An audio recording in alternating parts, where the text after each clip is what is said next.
Hi, class. I apologize for missing the last lecture, and I hope this isn't a problem. As a result, this one might be a little bit long, so if you want to break it up and watch it in a couple of different installments, that's fine. Just write down like the timestamps when you're watching it. That way you can start back in where you left off. So today I want to talk about, and the date is completely wrong on my slideshow. I apologize. I want to talk about the entering the debate.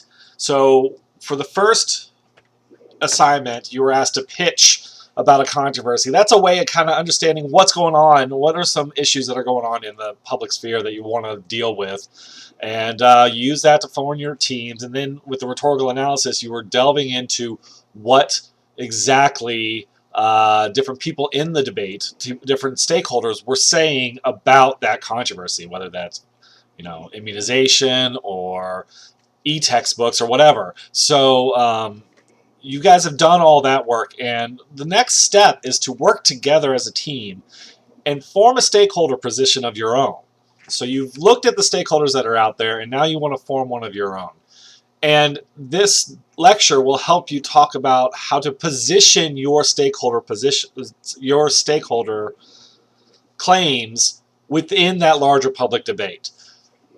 Hopefully you have a sense as a group where you stand, and if you don't agree with your individual team members, that's fine. The goal of this website is to have a collaborative, coherent message for your team. After this, you have a position statement coming in towards the end of the semester, and that'll be a chance for you to write for a public audience from your own opinion, not from the stakeholder position, but from your own unique stakeholder issues. So that can be the same as your teams or different. So right now, just try to form a coherent group. And we're going to talk about that stakeholder position today. But if you have any questions about how to kind of resolve conflicts within your group, I'm happy to help out. Just let me know. So today, we're going to go back to this diagram, which I'm sure you are sick and tired of seeing, but it's a useful way to think about the rhetorical situation. And I hope it's making more sense as we go along.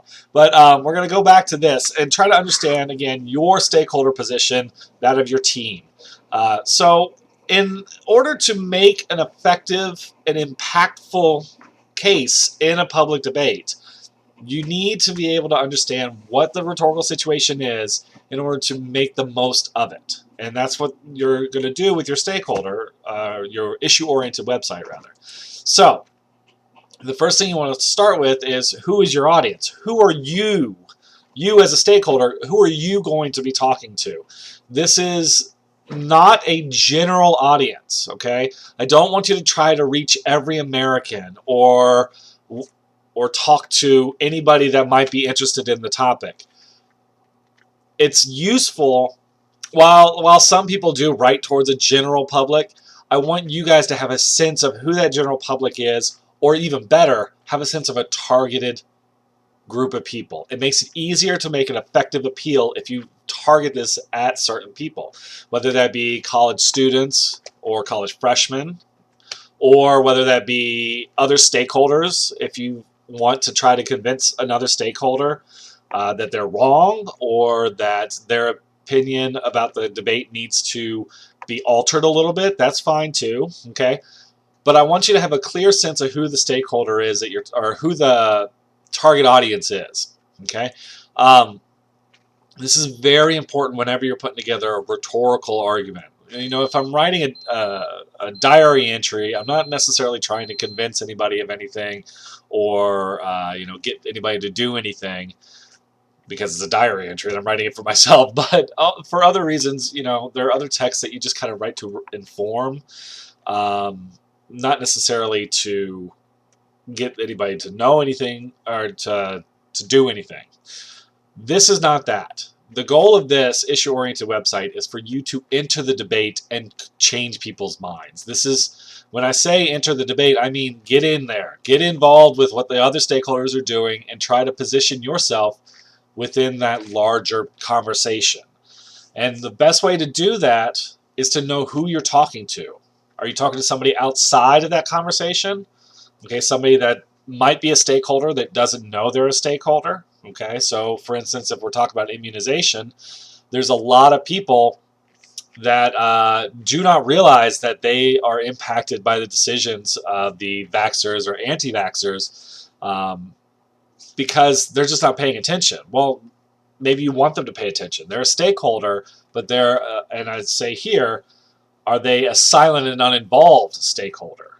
Okay, and the people I'm talking about are college students. A lot of people don't realize how important vaccinations can be, depending on who you talk to, in the college environment, whether it's impeding growth, like people that think that it causes autism will say, or whether it's vaccinations result in herd immunity, which is very important when you're living with a whole bunch of strange people in a dorm. On another topic, if we're talking about police discrimination, you have people that don't think that they are being discriminated against or that they are involved in any discussion of discrimination. That's where the whole idea of the invisible knapsack, if you've ever heard that term, then you're paying attention to race studies. That's this idea that there are people, specifically white men are the most prone to this, that don't realize what kind of privileges they have, and they just kind of take it from situation to situation. They don't pay attention. Well, if I have that privilege, being a white man, then I'm not necessarily paying attention to black discrimination by police officers, especially towards black people, because I don't relate to it unless I consciously think about it. So there's this stakeholder that's not paying attention, being white men. Maybe you want to get them involved in this debate and let them know why it's important that everybody pay attention to this. Okay, but I'm not going to aim this at my website at everybody. I'm going to aim it at a specific group of people, and that's the goal. Before we start anything else, you want to make sure you know who your audience is. So who would you like to influence in this debate? Why? Who are they and why? Why is that important? Okay, are you just choosing it because I told you to? Well, that's part of it, but maybe come up with another reason why. That'll help you as a team kind of cohere around this and make a more effective debate or a more effective appeal. What can you do to influence them? That's something you might want to start by asking yourself. What can you do? What are some ways to influence somebody? All right, so if I'm talking about, I keep going back to the same two examples. Well, let me go back to the Bechdel test that I talked about last lecture. If I want to influence directors, Hollywood directors, to change the way they do casting, then how can I influence them? The best way to influence them is probably not to yell at them and tell them they're wrong.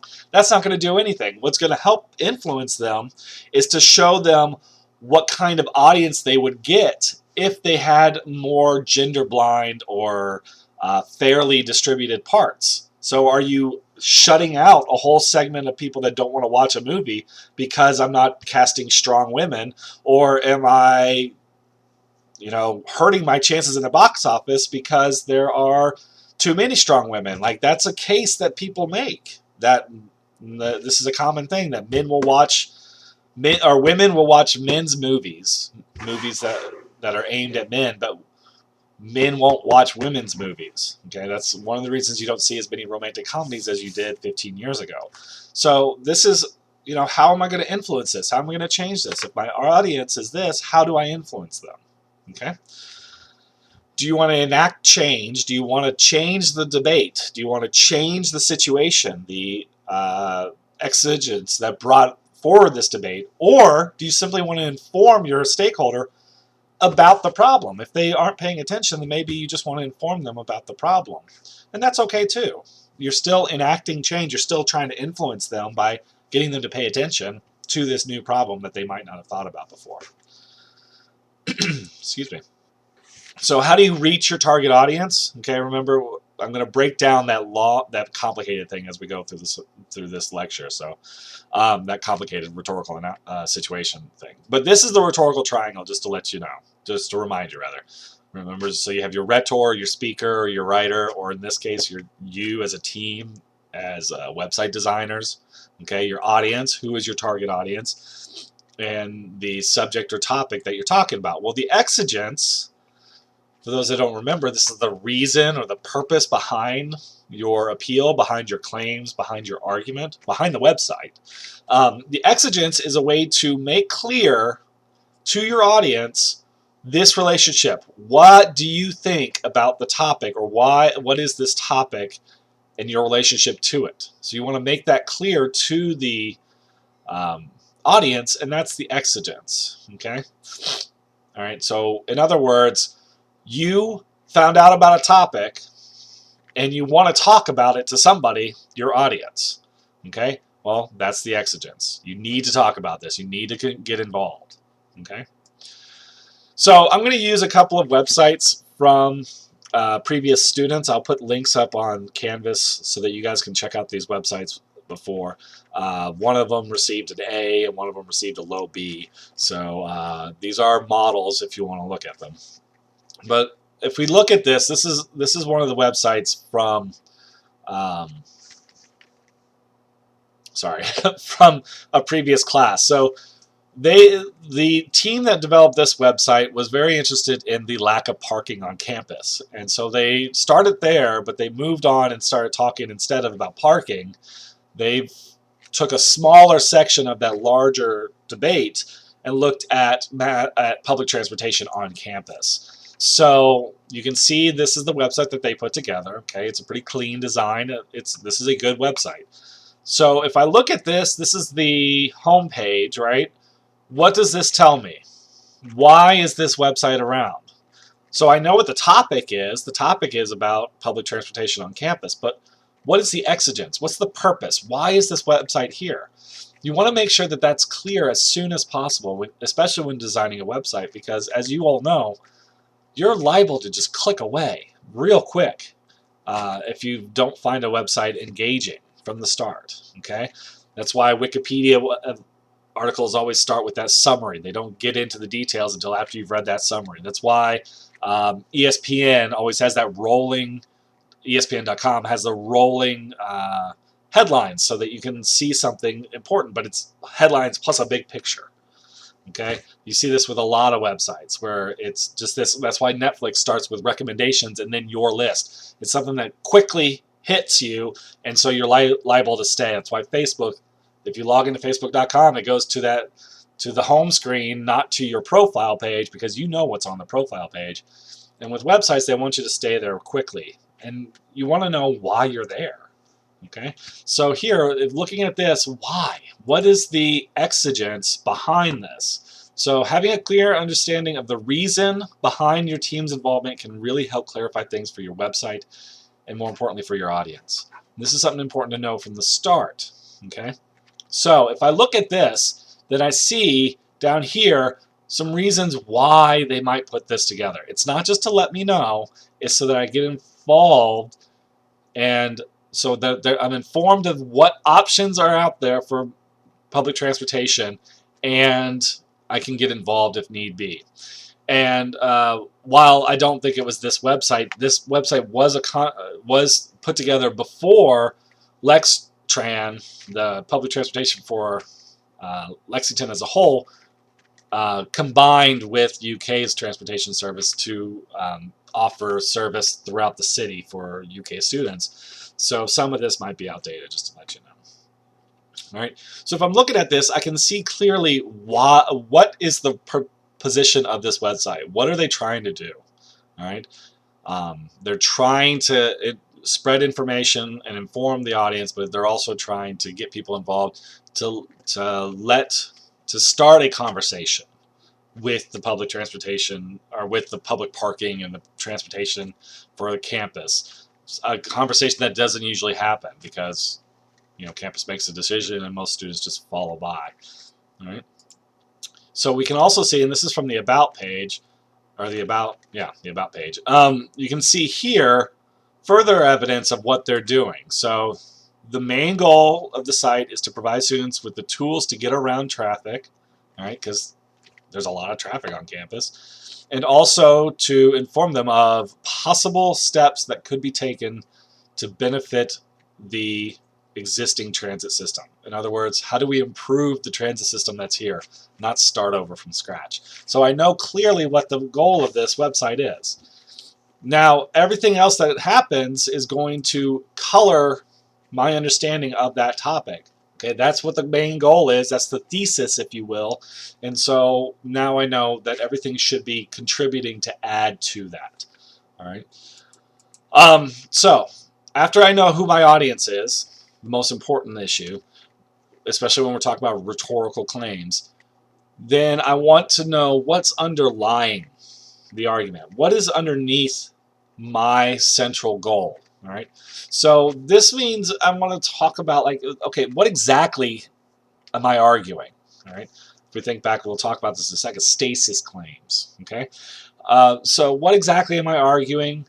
What has happened historically, culturally about this topic? Maybe the specific topic or the broader topic. So if I'm talking about public transportation, what's happened culturally with public transportation? What's happened historically with transportation in Lexington or on campus? So I can think about this at multiple levels, and that's a lot of information. You don't have to take it all into account, but that's the context in which this argument is taking place. Okay. What is the ideal end result of the controversy according to your team? So what do you want to happen after someone sees this website, or after a whole bunch of people see this website? What is your stakeholder position on the overall controversy? What's going to happen next? Okay. So before I move on, for instance, do you want the drinking age lowered if you're talking about the legal drinking age, or do you want to have e-text take over and no more physical textbooks? Which I don't think that's the aim of the group, but I mean that's an overall aim. Okay. With something like vaccination and police discrimination, it's a harder fix, but you can think about small goals and end goals. So you have what are called the stasis claims, or the stasis upon which your argument is based. And this is something that we talked about before, but I just want to give a quick review, especially in the context of your website. So if we're looking at stasis claims, you want to establish a clear exigence. It's useful to know what is at stake. What are you talking about exactly? What are you arguing exactly based off of what? Now remember, the stasis claims is where you and your audience meet. Okay? This is something that you agree is a problem that you need to resolve. Okay? So problems with stasis claims, if you remember, for instance, the abortion debate or the global warming, these big debates that never get resolved, gun control, okay, all of these big ones, they often result from people not agreeing on what's at stake, right? So for instance, with global warming, there are people that are still arguing whether or not it exists, which is funny to think of with 80-degree temperatures in November, but that's a whole other issue. Still arguing about whether or not global warming exists. And then there are others that are trying to figure out what to do with it, or what to do about it. Well, those are two different arguments. Those are two different stasis claims. So when you're thinking about who your audience is, what do you want to try to convince them of, and where is that stasis? Where is there a disagreement that you want to talk about and you want to convince them of? Okay, convince them that you're right. Okay. So just a reminder, well, let's take a look at this first. So you have here, going back to this about, what's at stake, okay? Well, down here in this website, and I don't know if you can see it, you can check it out if you want to. I'm not going to go into a whole bunch of detail. You can see what they think the stasis is. What's going on? What are they arguing about? Okay? So you have questions of, these are the different stasis claims. So you have questions of fact, okay? So for instance, nobody really argues about whether or not, global warming deniers aren't paid attention to much, so there's not much of an argument about fact, whether global warming exists. So I guess I was wrong about that earlier. But there is a question of definition, whether it's man-made, or caused by man, or whether it's just a natural occurrence. There are people arguing both sides of this still, okay? That's a stasis claim. So before I can really talk to and convince anybody that thinks that global warming is not man-made, then I have to convince them that that's a settled issue. That's something we don't need to talk about. So if I turn to this idea of the Bechdel test, back to that, if I'm talking to a director that does not think that women are underrepresented in film, then I have to first convince them that this is the case, that they are convinced, before I can ever talk about questions of cause and effect or questions of proposal. What do we do about it? Okay, I have to settle these issues first. Okay, and this is where, and I'll get into this a little bit later, this is where a lot of subclaims or smaller claims come in, where you try to prove a small thing and another small thing in order to lead to a bigger overall issue. That's what this idea is that you have these things that you have to settle first before you can get to the real main thing that you want to talk about. And when you're designing your website, you might decide, okay, one team member is going to talk about this subclaim and one team member is going to talk about this subclaim, and when we design it, we're going to set it so that you first go to this page and then you go to this page, because you have to agree with this before I can convince you of this. Okay, if that makes sense, I hope it makes sense, but if not, let me know. But that's one way to organize your work as you continue to develop this. But anyways, going back to this, you have questions of fact. Is it real? Is it not real? Definition, what is it?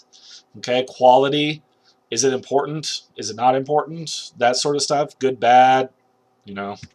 Cause and effect, what caused it? Where is it leading? Okay, so each of your debates can be looked at on these levels. Okay, so is it a fact that we need vaccinations? Is it a fact that police discrimination exists? You know, depending on who your audience is, you might not have to argue this. Okay, if I'm talking to people that have already gotten vaccinations or people that have experienced police discrimination, I don't need to convince them of that. Let's move on to the next issue. Okay, so if I'm talking about e-text, then if I'm talking to people that use electronic textbooks, then I'm fine. I don't have to convince them that I don't need to define what a textbook, what an electronic textbook is for them. They know. So maybe I just want to talk about the quality of learning that comes from textbooks that are electronic versus hardcover, or not hardcover, but paper textbooks. So these are things to think about. Cause and effect. If I'm talking to people that are between 18 and 21 that want to drink, okay, but aren't, so they are still obeying the law. That's a very specific audience, but that's an audience, okay? Then I might talk to them about cause and effect. Why aren't they drinking? I might make an argument along the lines of the legal ramifications for drinking under 21 and why they are so harsh, okay? So fines of even $250 if you're 18 to 21 can be a whole lot that you don't want to deal with. So these are all things that you might want to consider as you go through this. Here are some stasis claims when we're looking at a second website. This is Beyond Coal Power. This is another group, okay? So what is at stake? Well, they set up and they have different links to different articles. One on the price of natural gas, which is falling. They have one on the closure of coal power plants. Okay, this one. And one on enterprises with natural gas. So they're kind of showing you what's going on through other sources, but also through a writing of their own, to show this is where the debate is. The debate should be about moving beyond coal power. The debate is not about, the stasis claim is, what do we do now? Stasis is not coal power is all there is or whatever. So we've set up other pages to show that where the stasis should be for the overall argument. Okay. After you've got your stasis down, you want to talk about context. Oops, did I screw this up? I did screw it up, but whatever. So your context overall, now it might seem weird to talk about stasis before you talk about context, but I think it's useful to think about where you want the argument to be, or where the argument is with your audience, and then think about everything else around it. So when you're talking about this, I'm not going to go into a ton of detail about context, but you get the idea. This is all the stuff that adds in and colors the way your audience is going to look at your argument or look at your website. So background knowledge, what do they know about the topic already? Okay, so if you're talking about underage drinking, you can bring in a whole bunch of movies as well as historical experience. So the people that you're talking to, what is their experience with underage drinking? You can also talk about, you know, all sorts of other issues with drunk driving and all this other stuff that comes in. This is background knowledge. This is ideas or rumors.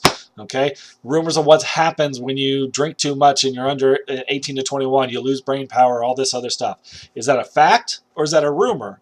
It doesn't much matter when we're talking about context, okay? Because if it's a fact, you can bring that in, okay? Or if it's a fact that it's false, you can bring that in as part of your argument. But the context is they are thinking about the loss of brain cells, okay? Or if we're talking about e-textbooks, there's a lot of thought that textbooks that are electronic lead to more engagement with the material. Like students are paying more attention because they can interact with it in a better way, okay?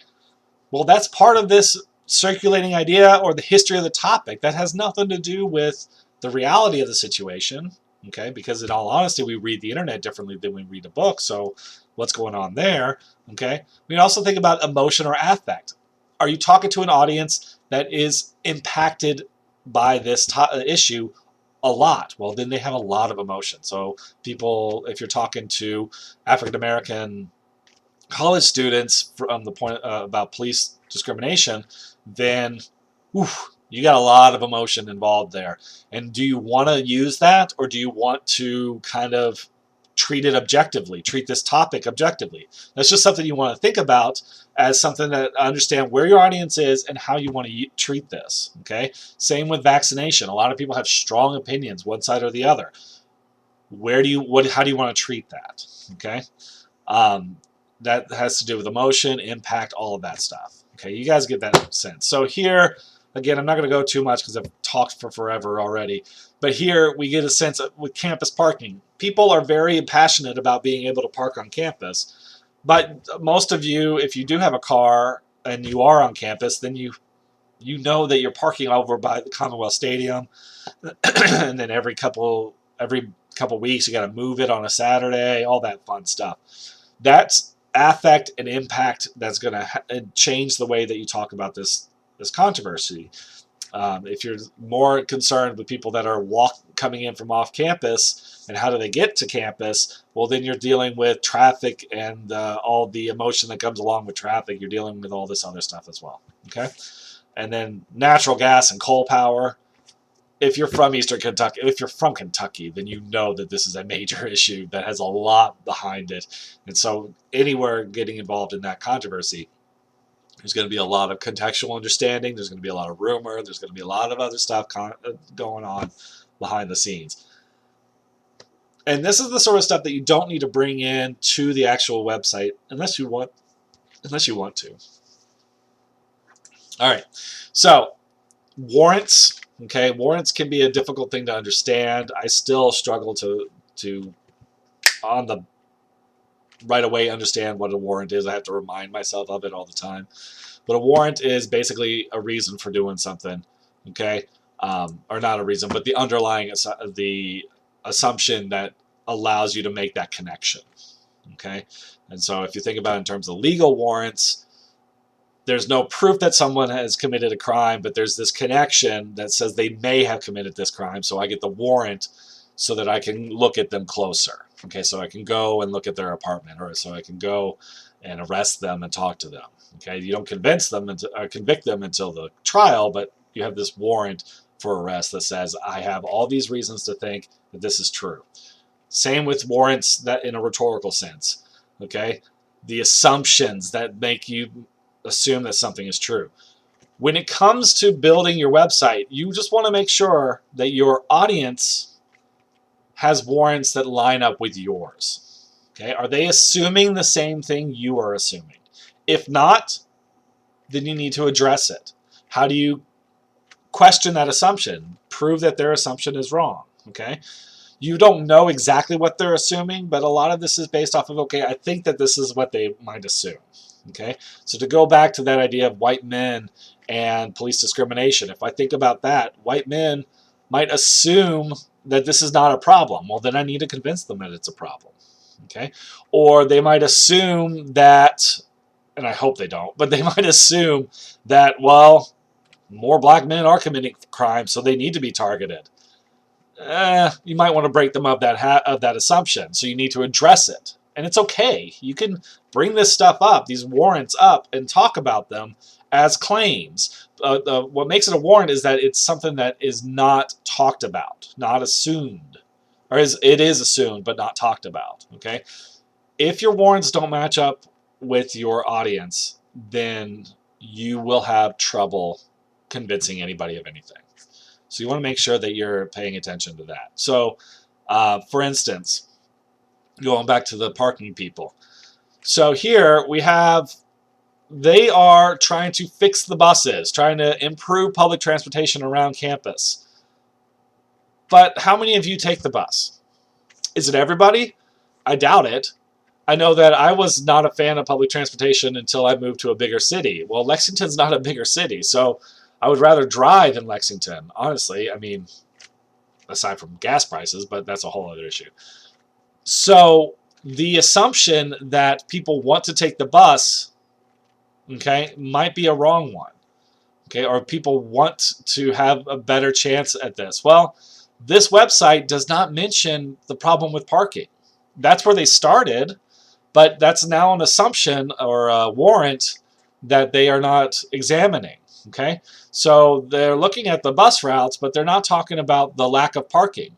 Why do you need to take the bus? Depending on who your audience is, you're taking the bus because you might need to, I don't know, get to campus because you can't find a parking spot, okay? I park on campus all the time, and I tell you what, even though I'm faculty and I have that privilege of not having just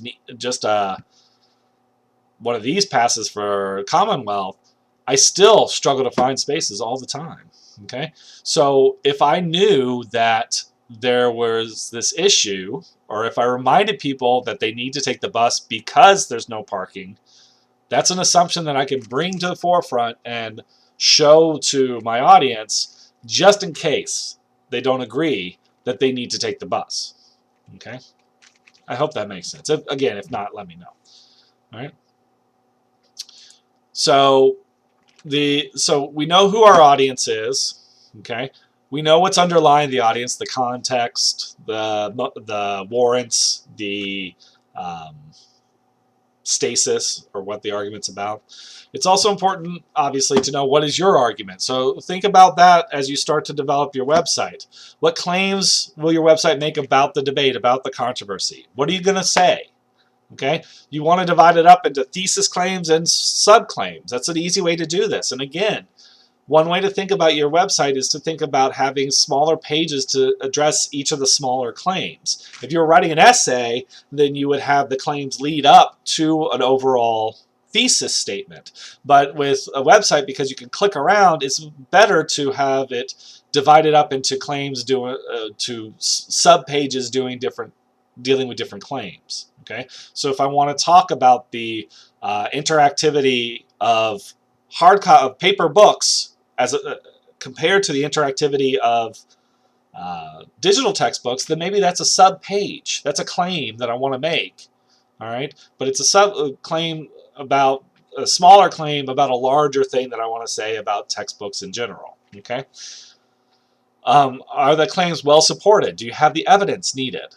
Okay. Do you draw on primary and secondary sources both? Or are you relying on one or the other? Okay. Do you have a call to action? Okay. How do you get your audience involved? Remember, you're trying to show them this problem and convince them they need to either change their mind and pay attention or act. Okay. So we've looked at this, we've looked at stasis, we've looked at warrants, we've looked at context, exigence, but you also have your claims, okay? So your claim is what you put forward in order to, and this is, you've seen this before, in order to persuade an audience to believe or do something. Okay, so you need to put it forward. You need these claims to be clear so that your audience knows what's the purpose, what's going on here, why do I care, okay, why am I paying attention, all right? You also want to think carefully about your claims. Make sure that you have an overall thesis that deals with your stakeholder position and makes that clear, but isn't too broad, okay? You want to narrow in. If you haven't narrowed in already, narrow in some more, okay? So that you can make an actionable and persuasive case, okay? An actionable and persuasive case for your team's stakeholder position. That's the goal here, all right? So if we look at this, this is a thesis claim. We're back to this for the bus people. I hate saying that because there was a team of very smart and capable students. Bus people makes me think that they're hanging out at the bus depot late at night. It's weird. Never mind. But here we have a clear thesis, okay, of what they're trying to do. Now, what they needed to do with the rest of their website, and they did to some extent, is show how they can accomplish this through smaller claims. So how do I support this claim with smaller claims? Okay. So if I look, this claim is explicit and specific, but is it persuasive? I don't know, because there's a lot left unsaid, and that's where the smaller claims come in. I build up this case, and then I make an overall claim, okay, or a thesis. All right. If you look here, these are some supportive claims, or what I keep calling the smaller claims. These are some supportive claims that should help make this case, okay? They are implicit, not explicit. So when you're doing this, remember that your claims can be implicit or explicit, okay? They can be, you can say, this is important, or I could say blah, blah, blah, blah, blah, and imply that this is important. That was probably the vaguest thing I could have possibly said, and I apologize. If you have any questions about that, please let me know, or take a look at the Building an Argument lecture for some more detail on claims. Okay, so here I can see some more, but are they implied? They are implied. How are they implied? Well, that would involve some close reading, which you can do on your own, but let me know if you have any questions. So after I know what my claims are, I need to prove it. So I need evidence, okay? Evidence ensures that your claims are persuasive by supporting and enhancing your argument. You bring in experts that agree with you. You bring in testimonials or primary research, talking to people about these issues to add to your claim. So you have experts that agree. You have people on the street that agree. You have your people from your audience. So if I'm talking to college students, what do some college students think about vaccinations or about drinking, underage drinking? So I bring that in, and now I have a well-supported case. And why is that important? Because if I say that the Earth is square or cube, the Earth is a cube, you're not going to believe me. But if I say the Earth is a cube and can show you, evidence for that, then you might start to believe me. You probably won't believe me anyways, because everything else tells you it's a sphere. But I'm starting to try to convince you by providing evidence that can help support my claim that the Earth is a cube. Okay. So here, while there are some implied claims, there isn't much evidence here. Okay. What can I do to make sure that this is stronger as an argument? By adding some evidence. By evidence, I mean like cases of people, like testimonials or something like that. Maybe not on the outreach page.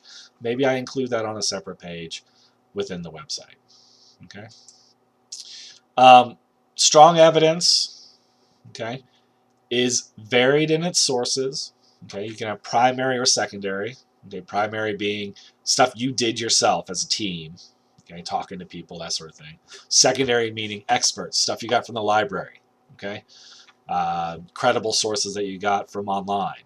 Okay, it's clearly linked to the claim, either implicitly or explicitly, just like the claims themselves. They can be implicit or explicit. Okay, it's well organized, both visually and rhetorically. So you want to think about, how does this look? Do I want to use, like, so if I'm making a case about police discrimination, do I want to include, please don't include graphic images, but do I want to include videos from YouTube that show discrimination in process? If I'm talking about vaccination and I'm talking about how vaccines work, maybe that's part of what I want to deal with, okay? If I'm trying to make an argument that vaccines don't cause autism, then I might talk about how they work. Well, then I might use a visual, an image from a biology textbook of what vaccines exactly do, okay? How they help build antibodies. If I'm talking about e-textbook and design, then maybe I put side by side an e-textbook and the physical textbook of the same content and show how they're different, okay? That's a visual representation of your argument that is perfectly valid and very good support. Okay, it's good evidence, and it's something that can really help make your claim, especially with a medium like like a website. You know, if I'm reading a book or reading an essay, usually that's text. I'm looking at it. Okay, but if I'm looking at a website, I want some visual. I want some multimodal. That's why you're required in this project, by the way, to have a video. Okay, to have an introductory video that kind of engages the audience, okay, or a video of some sort. It doesn't have to be introductory.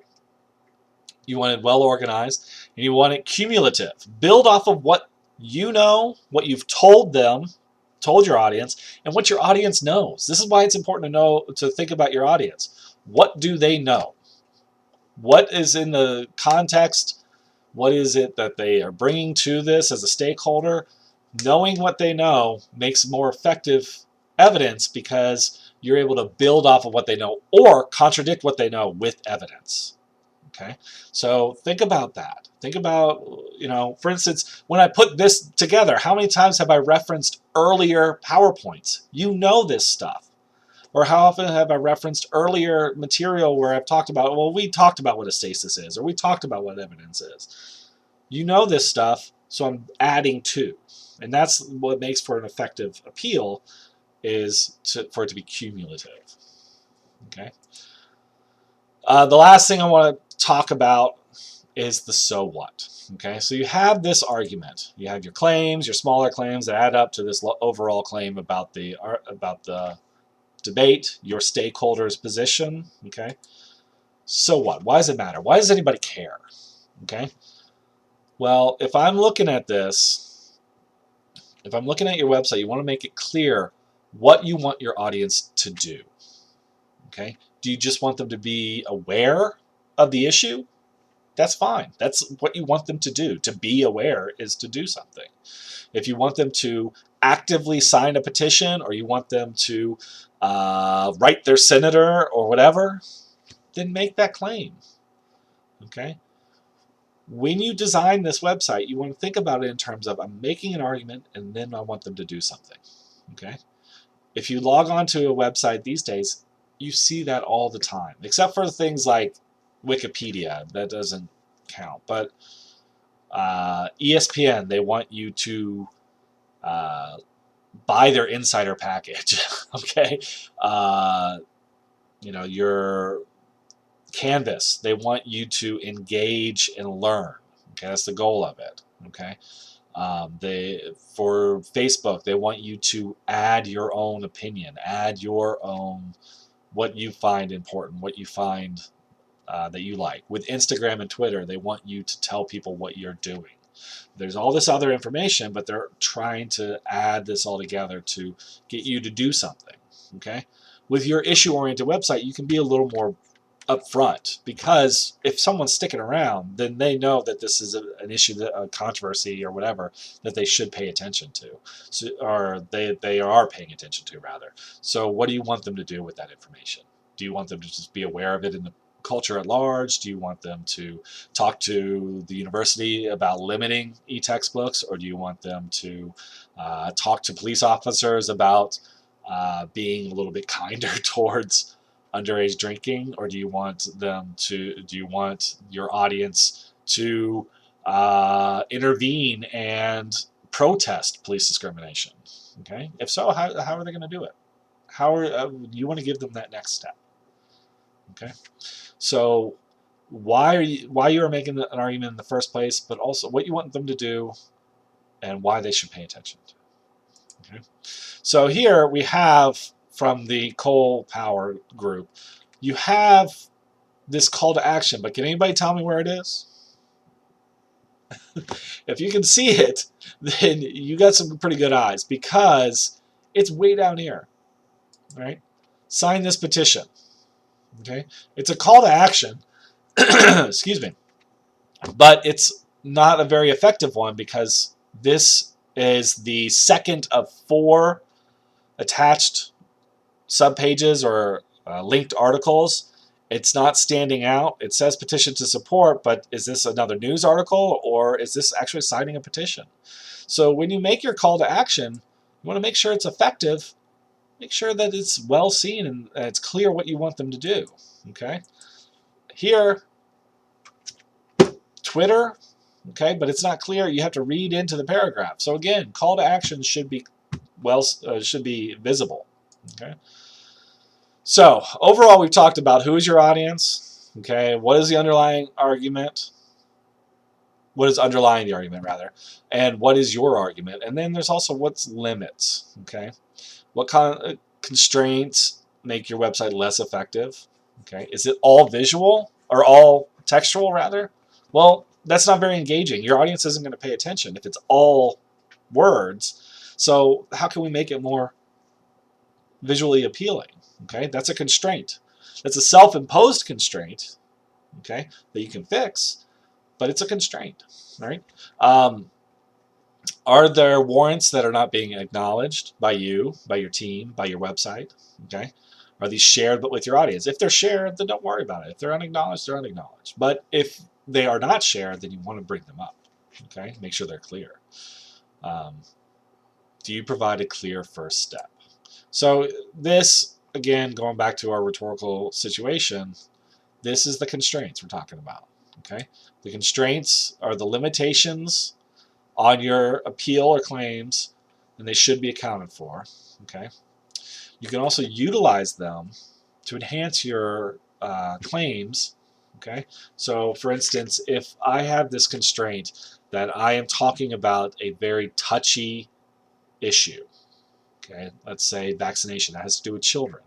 Nobody really wants to be on the wrong side of that. So I can use that emotion to my benefit, okay? Or if I'm constrained by the genre, so I'm writing a website, I don't want pages and pages of text, so I use bullet points. Well, how can I use bullet points effectively? How can I utilize that to help me make my argument? Instead of having long paragraphs, I'm going to use bullet points, and how can I best utilize that to help me make my argument, okay?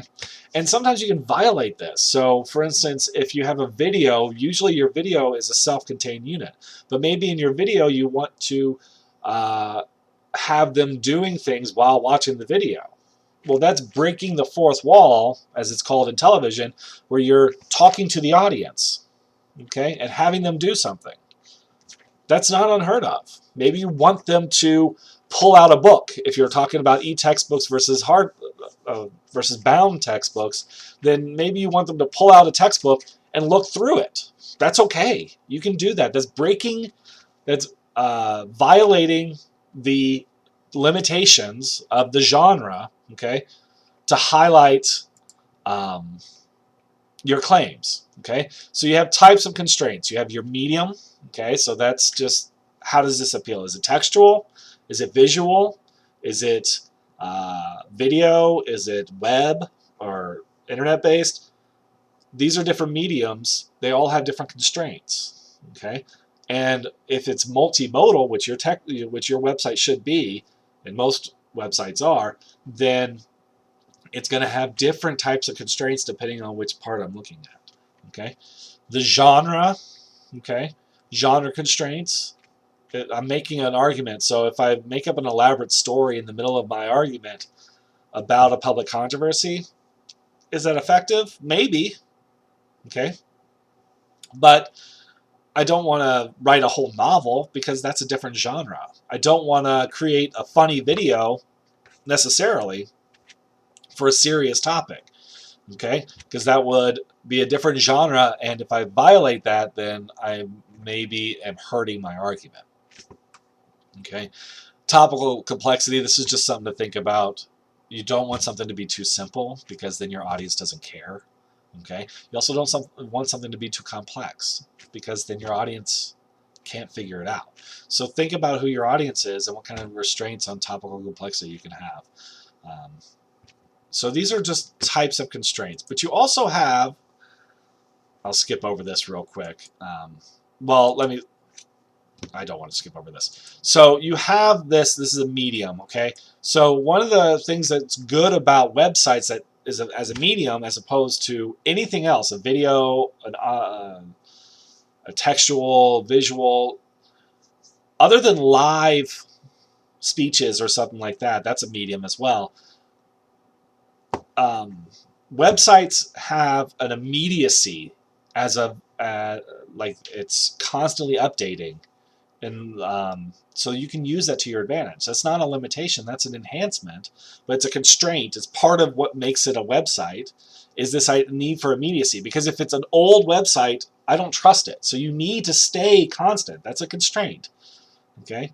So you need to stay constant and have it updated in order for it to be effective. Okay? Well, this group did a very smart thing in that they added in their outreach section a stream of the Twitter account for UK parking. Okay? So that people can be informed. This is what's happening with parking. So it's this updating feed that's still updating to this day, even though this website was designed in 2014. So it's this constant update of what's happening. They're making use of it by using this widget that's a Twitter stream. That's very useful. Maybe you want to do that with Black Lives Matter, or with have a link to a common source for scientific information for underage drinking or for vaccination. Okay, having that constancy is a limitation, but they use it to good effect. Okay, this group does. Okay, here this is a problematic way, a constraint. So one thing that happens with websites is that you have all this information, but you need to have it clearly shown what is something I can interact with and what can I just read. Okay, so for instance here, I don't know if anybody notices it, but this is a different color. It's not clear why it's a different color. Maybe it's just because it's the way they designed it. But what it is a way to contact them. They have an online website, or a form, an online form, so that you can contact them with questions or concerns, which is very, very good as a way to interact, because that's another great thing about websites that is not true of songs and that sort of stuff. It takes more to interact with the website. It's easy to interact with the Rhetor. Well, here, that contact button is hidden. It is not anywhere to be seen right here. I had to hover over it in order to get it. Okay, so knowing these limitations, use them effectively. Okay. So you have these constraints on your argument. You also have constraints on the situation, and these are bigger issues that you might want to think about, but you don't have to delve into. But like conventions, what's the convention? That's a genre issue, but it's also, what's the conventional take on your debate? Legal issues. You don't want to encourage anybody to break the law. So under 21 drinking age, don't tell people to drink as your call to action, okay? Because that's a legal issue that you're going to get into a lot of trouble with. It's the same with all the websites for legalization of marijuana. There are a lot of them that are, very persuasive of things about economics and all sorts of stuff like that. And then there are some that are just like, you don't know what it's like to be high until you're high. Well, don't encourage people to do stupid stuff like that. That's a legal issue. Don't get into trouble about that. that. Economic issues, buying things. If your call to action is to go buy a car, how many people can actually do that? If you want to increase the number of hybrids on the road, telling people to go buy a car is not going to help at all, right? So what are some things that you can do instead of that? That's about the situation, changing the situation, because with this sort of stuff, you're talking about the audience, the rhetoric, and the subject, all of it, and the context. Here, I'm dealing mainly with one or two things at a time. Okay. So these are just things to think about. All right. When you make your mark on a debate, what you're trying to do, and that's the goal of this whole thing, is to try to help you make a mark. When you enter a debate, rather, entering is pretty easy. You can just go in and just say something. Okay.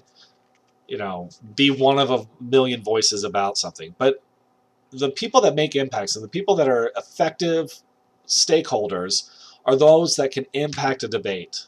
And that requires a well-understood target audience, so you know who your audience is and how to reach them. Okay? It means you know what you're trying to say and how you can say it within the medium that you're saying it. So it's well supported and effective, and it has a clear purpose or a clear call to action. Okay? Or both. All right?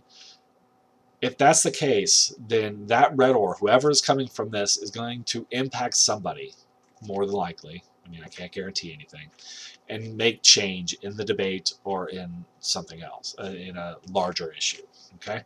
One way to think about this is to think about this in terms of your rhetorical situation, in that a rhetorical situation, rhetoric requires persuasion. None of this matters if all I'm doing is spouting off my own opinion.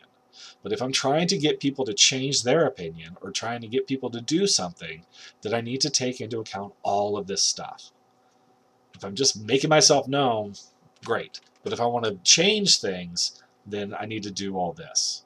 Okay, I need to account for all of this. So one way to think about this is that rhetoric is the moving of an audience to change his or her opinion or act on that opinion. Okay. Another way to think about it is that rhetoric is the ability to impact a debate by influencing an audience, right? Persuading an audience to do something. Right? That's the goal of your website. That's what you're trying to do. If you have any questions about any of this, please let me know. I'm sorry I went on for an hour. Like I said, I hope you took some breaks, but please send any questions my way, and I'll be happy to answer them. Thank you, and have a good day.